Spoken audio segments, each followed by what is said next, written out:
মিনাল আবিদ, যে ব্যক্তি ভালো কাজ করে, ভালো কিছু করে সেটা তার জন্য করে, আবার সে কেউ যদি খারাপ কিছু করে সেটাও তার নিজের জন্য করে বা তার উপরে সেটা বর্তায়। আল্লাহ কারোর প্রতি জুলুম করেন না, যা মানুষ পায় সেটা তার কর্মের ফল। তো নৈরাশ্য বা আশাহত হওয়া, এটা শয়তান মানুষের মধ্যে সৃষ্টি করে। আমাদের শয়তানের বিরুদ্ধে সংগ্রাম করতে হবে, নিরাশ হওয়া চলবে না। আমাদের বিশ্বাস রাখতে হবে আমার কাজ অপরাধের জগৎ থেকে সরে আসা, সংকল্প করা, অনুতপ্ত হওয়া, লজ্জিত হওয়া, আল্লাহর কাছে ক্ষমা প্রার্থনা করা, ভবিষ্যতে এই অপরাধ আর না করার ব্যাপারে দৃঢ় আশাবাদ ব্যক্ত করা এবং সংকল্প করা। ব্যাস এইটুকু যদি আমি করতে পারি, আল্লাহ রাব্বুল আলামিন অবশ্যই আমাকে মাফ করবেন। আমরা অনেকে মনে করি যে শিরকের অপরাধ আল্লাহ মাফ করবেন না।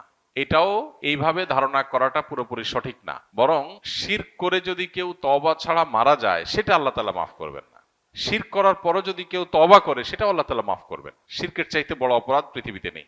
সেই শিরকের অপরাধ করার পরও, এবং শিরক একবার দুইবার না, বছরকে বছর, জীবনে হাজার হাজার লাখো লাখো অগণিত বার শিরক করেছে কেউ, কিন্তু তওবা যদি একবার করে সবগুলো মাফ হয়ে যাবে।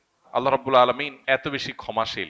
শয়তানের কাজ হলো আমাদেরকে জাহান্নামে নেওয়া। শয়তানের সবচাইতে সংক্ষেপে জাহান্নামে নেওয়ার সিলেবাস হলো মানুষকে নিরাশ করে দেওয়া। মানুষ যখন আশা ছেড়ে দিবে যে ঠিক আছে আল্লাহ যখন মাফই করবে না, তাহলে আর আমার আর তওবা করে লাভ কি, ঠিক আছে আমি যা ইচ্ছা তা করি, তখন সে তওবার রাস্তা থেকে সরে যায়। এজন্য শয়তান আমাদেরকে নিরাশ করে, আর শয়তানের বিরুদ্ধে এই সংগ্রামে জয়ী হওয়ার চেষ্টা আমাদের করতে হবে। আল্লাহ আমাদেরকে তৌফিক দান করুন। আমরা জানি পানিতে ডুবে মারা গেলে শহীদি মর্যাদা পায়।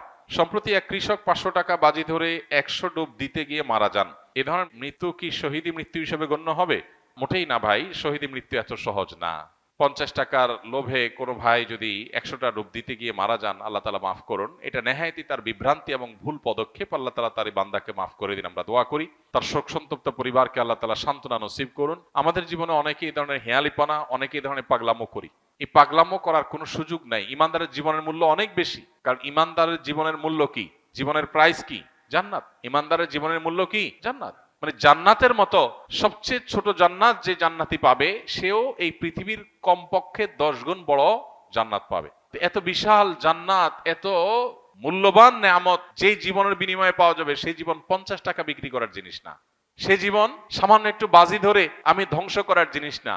সে জীবন কিভাবে বিলীন করতে হয়, সেই জীবন কিভাবে উৎসর্গ করতে হয়, এটা শহীদ শরীফ ওসমান হাদিরা দেখিয়ে গেছে। এটা আবু সাইদরা দেখিয়ে গেছেন কিভাবে সেই জীবন উৎসর্গ করতে হয় মানুষের মুক্তির জন্য। এই যে অন্যায়, এই যে অনাচার সমাজে হচ্ছে, আমরা সেটা বাধা প্রদান করার জন্য যদি বের হই, আমি বলছি না আপনাকে মাস্তানি করতে, আপনি সমাজের মানুষকে অন্যায় থেকে বাধা দেওয়ার জন্য কাজ করেন। এরপরে যদি আপনার উপরে চাপ আসে, বাধা আসে, জুলুম আসে, সহ্য করেন। যদি জীবনও চলে যায়, সার্থক, শাহাদাতের মর্যাদা লাভ করবেন। অতএব এই ধরনের বাজি ধরতে গিয়ে মারা গেলে শাহাদাতের মর্যাদা এত সস্তা জিনিস না। হ্যাঁ, এটা